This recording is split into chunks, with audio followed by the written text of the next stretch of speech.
customer. Now, as I talked about earlier, this person had a history of harassing shoppers, and authorities say the man was actually banned from the store, but once again was there causing mayhem. Provenzano and other officers assigned to the 20th Precinct showed up with the man for 40 minutes trying to reason him out of the store. NYPD officer Salvatore Provenzano, there in the blue shirt, facing a judge this morning for allegedly assaulting a man inside this Apple store in October of 2021. Authorities maintain a man who in the past had attacked security and was banned from the store was once again that evening causing mayhem. For roughly 40 minutes, the defendant and several other officers tried reasoning with the individual inside the store, but when that didn't work, Provenzano tried to escort the man out. So as stated by me, as stated by the articles, as stated by the local news, this is a guy with a long history at this store, banned from the store. Previously had assaulted security guards when they tried to remove him at this store, and yet the police still spoke to him for 40 minutes to try to get him out of the store. But eventually, it was made clear that this individual was not going to leave. So the officer grabs him by the arm and attempts to physically escort him out of the store. Now, this is not what he's being charged for. So far, so good in terms of police procedure. However, what ended up happening was that this guy, who of course didn't want to leave the store, this was a thing that he liked to do, he never should have been out on the streets in the first place, thank you DA Alvin Bragg for that one, decided to fight back against the officer. As he puts his hand on his elbow to have him leave, he immediately flings his arm back, tenses his body, and this officer reasonably thought he was going to be struck, and he hits him one time and he goes down with no injury at all. Yes.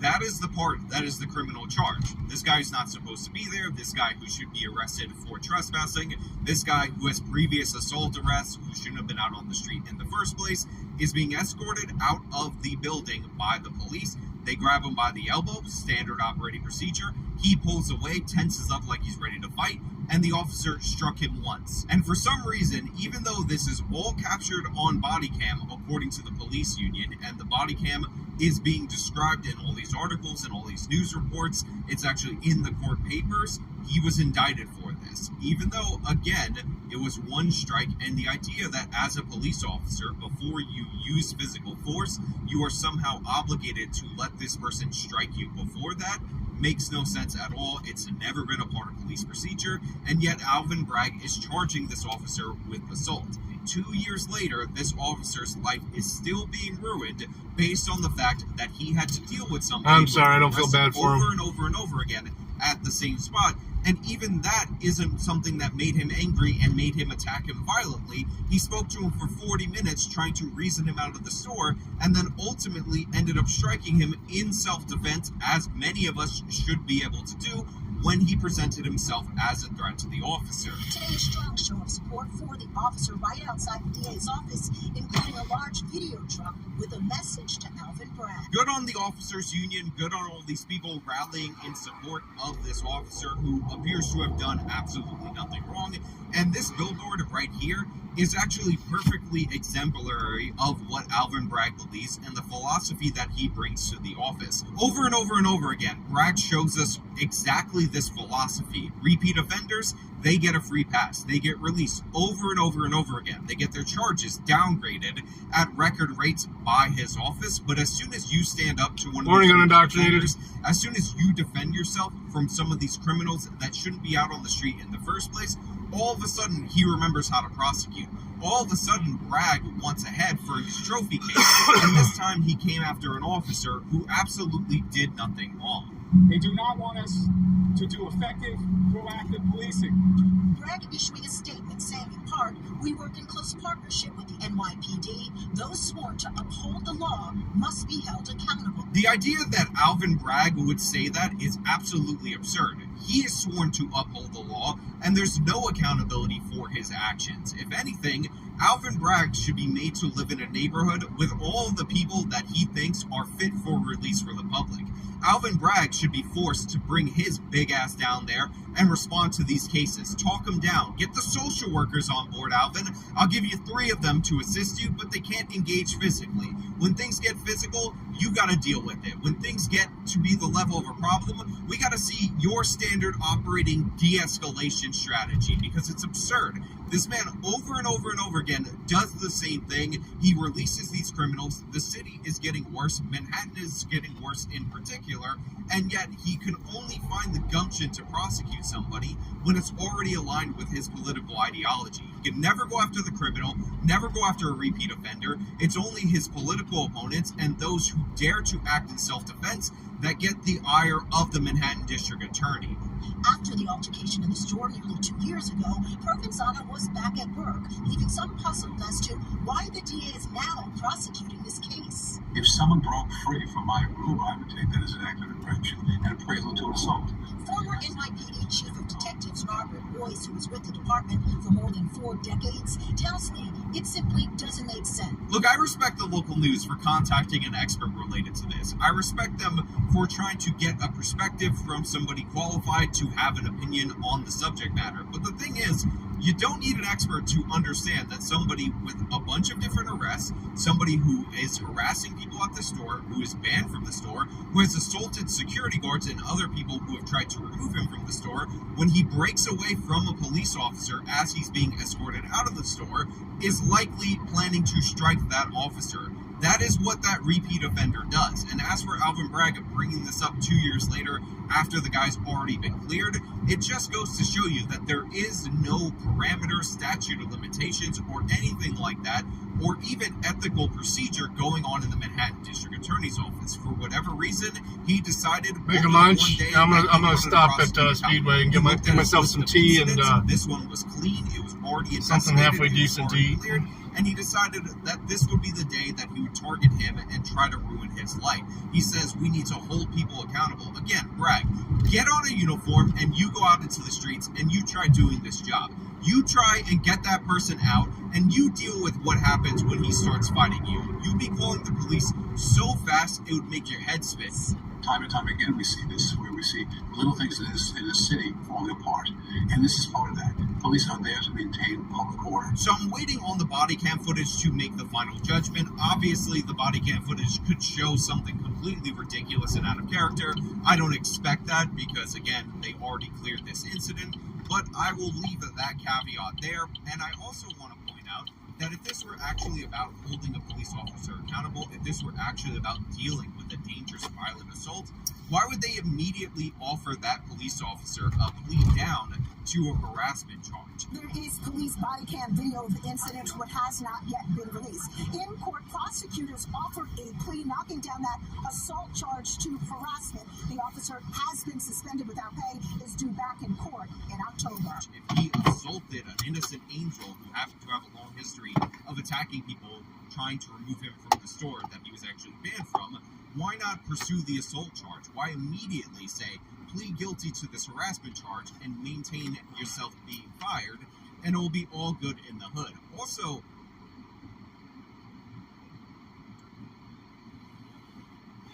susceptibility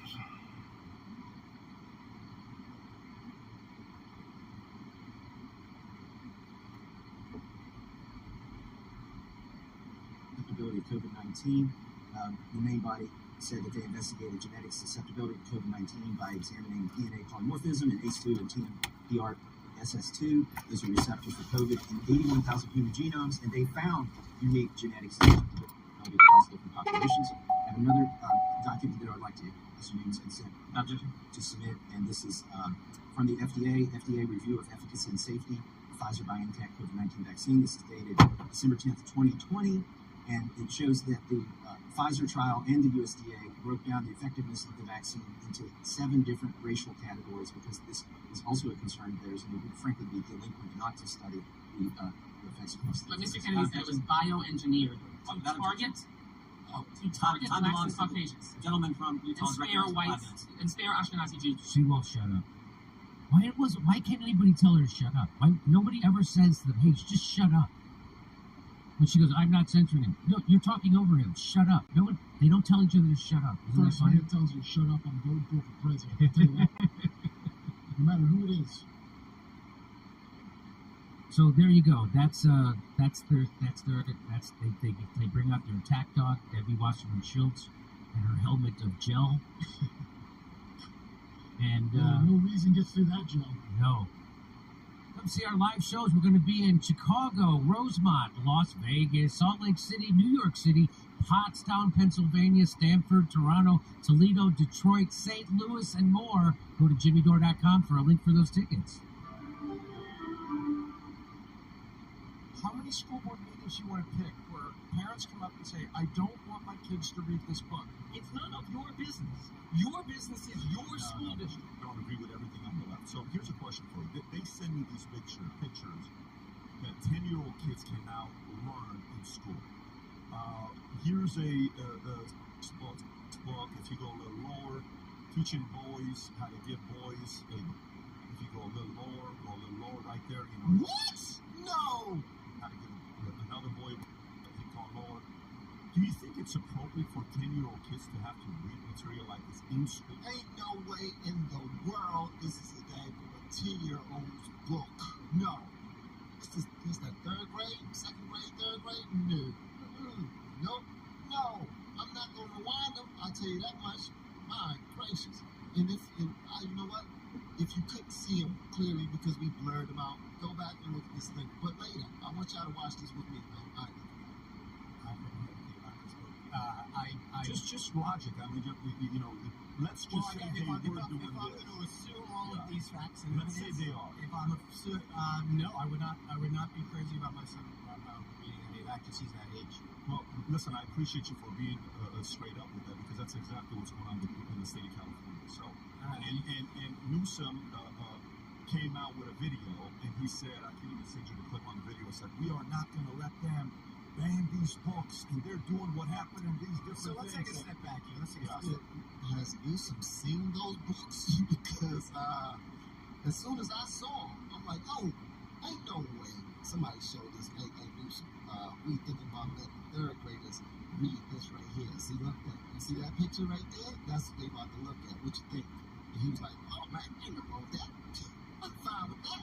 Third graders, matter of fact, I will read one to them. I'm going to sit down in front of these kids. Hey, boys and girls, how are you today? Yay! I'm about to read a book about the birds and bees. Except it's going to be explicit. It might show a ding-a-ling. No, man. We're a big country, a lot of teachers, a lot of school districts. We in this country, in our form of government, are ostentatiously keep education decisions close to home. The education budget is like 4% in the federal government budget is tiny because the things that we're going to, these determinations we're going to make about schools, we understand the society, we want them made closer to home because they should reflect the values of their community. Not every community and every book and every school board and every library is going to do it exactly the way you and I. But the $64,000 question, or the 30,000 foot, whatever metaphor you want to use, is we can use these things to try to like poke at this idea that the world's on fire and everything is destroyed, everything's wrong, or we can say, listen, that classroom. I'm really waiting to see how he tries to spin this. We can act like the sky is falling and that our kids are being taken advantage of and they're grooming our children and they're teaching them things that they are not ready for, or we can, let's see what he suggests we do. As a group of parents, we can go to the principal, go to a school board. The last thing I want is someone like Ron DeSantis saying that I am going to decide, or in Tallahassee, yes. Or in Tallahassee, we are going to decide what books parents or kids or teachers are going to teach. I don't believe politicians are that smart. I don't believe that their values are so much better than the parents in my district. And I think that the hardest thing for politicians to do is say, you know what? I'm not the best person to make this decision. The best person to make this decision is people.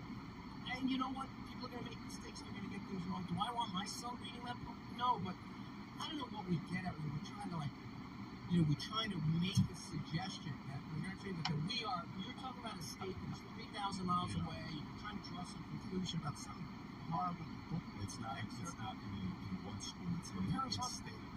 Anthony, you're very well spoken, and you're really sharp on a lot of things. And no, you are. And you spend a good part of your adult life in debate. You're very, very, very good at it. But what you just said, I don't even think you believe.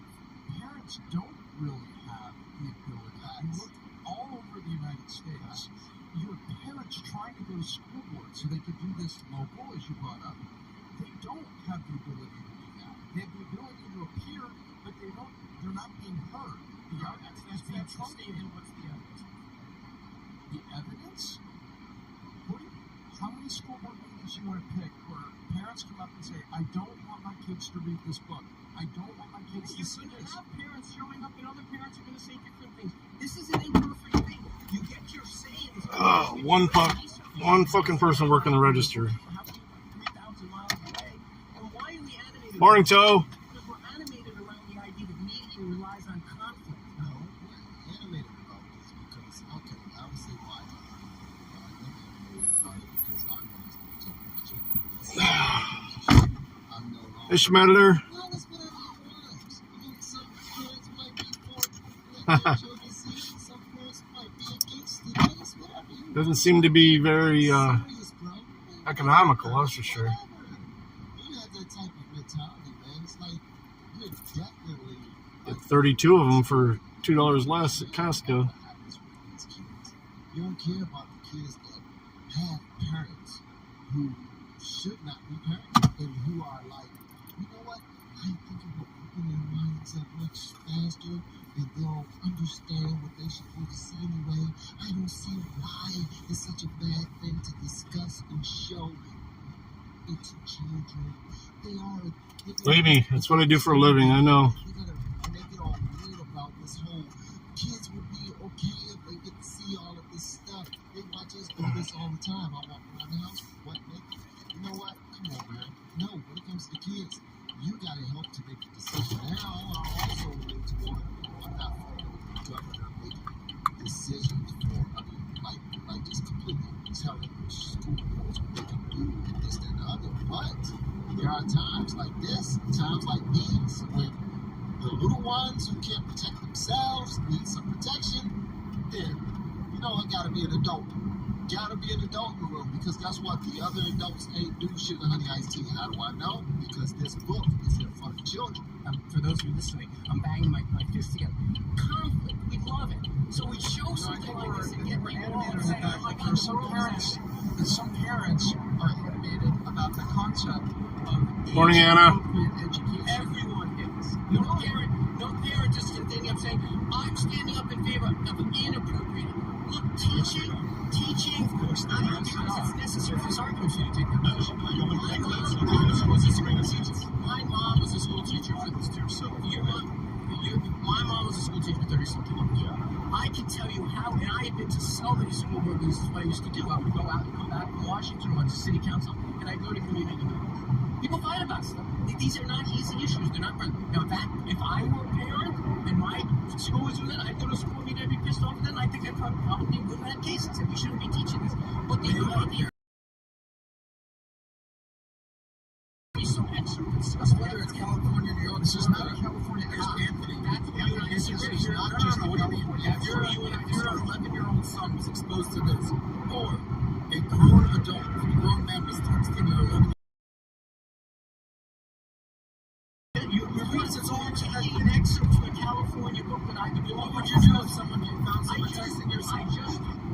Let's stick with the books for a second. I just told you what I would do if that book appeared in my son's teaching. What would you do? I would go to the school board, I'd go to the administrator, I'd rally other parents, because that's the way we make decisions at that level about these things. We don't do it on podcasts from thousands of miles away. We're profiting from this one in particular. We're profiting from conflict. Fox News all day is around finding these foibles, accelerating into giant things in our country, talking about woke this and woke that, and every poll shows we're more divided than we've ever been. All I'm saying is that we make these decisions in an imperfect way, and I'm not saying we always get it right. You were poking at Pat to change the subject. You just went to media using conflict to make ad revenue, and it's your business model. Okay, you're correct about that, but let's go back here. OVA, good morning. Issue. There are school boards all across all 50 states. Pick one where parents are bringing this up, but they're being told no, and they're being pushed back. It's going to be there. You've stated that before, and I said, bring me some evidence. I've seen it in the other direction. I've seen thousands of books that have been banned and removed from shelves and libraries all around by legislatures getting over this. I don't need a simple answer to this question. Who do you think is more equipped to make these decisions for a local community? The local community school boards and the local community administrators, or legislators that have them state away who don't even represent that district? Now, answer that. Y'all got that question? I don't know. I'm just on the politics of it. So, y'all let me know where y'all about that part. Who would you say? I think we've already said that. The people. You dirty dog. It's not happening. What has issues not happening? It's your judgment. The point of 3,000 miles away is you're making a judgment on their ability to do their job. I get it. Maybe if I was doing this, my judgment. If I ran to a school district in Mississippi. Dumbass. Sorry, I can't call him. Wiener is intelligent. He's extremely intelligent. He just decides to do some dumb stuff. Like most of us decide to do dumb stuff. Decide to work for shady people. Like some of us decide to work for shady people. But, bro, you like to hang the books, man. You've seen the books. What do you mean? The books. So you're just going to tell us, you're sitting here telling us right now that the books are fine to you. I mean, he said, that's what he said. The books are fine to you. That's what I see. Who are you to say? Who are we to say? We don't know if their kids are happier. We don't know if their kids are more loving. We don't know if their kids are less told after seeing these things. We don't know that. It might be working. He's looking at his kids like they're on guinea pigs. Tippy, I might make different decisions, but I'm a Jew from Brooklyn, so I'm not going to do that. If the books are in the classroom, it makes the parents lost. And they're in the classrooms. He's telling you that that's subjective. He's telling you that he don't think that's he don't count that as a loss. He counts that as it might be a W. He don't count the books in the class as a loss. Yes, there might be a book in a classroom in Mississippi that I don't like. I'm a guy from Brooklyn, New York, so maybe let's let the legislature do it. Let's let the governor do it. Maybe we should elect a president who wants to do it. I mean, it's remember something. You want this perfect formulation of every decision being exactly where Fox News wants it at all times. No. It's not Fox News, bruh. It's being an adult. What is this dude talking about? What, does he only think that people who are fans of, who are conservatives or who watch Fox News think this way? If so, that's a huge damn compliment. That's a huge compliment to the conservatives to say that you guys are always adults and trying to protect children. Lighten up a bit. Like, live a little. This dude is a dang old man. He is. Like, he can talk himself out of anything. He got the gift of gab. He do got the gift of gab. He can talk. He can definitely talk. But he don't care about things that people who love family and love children and love God care about. He don't. That's not him. Shit's gonna get up sometimes. We're gonna do.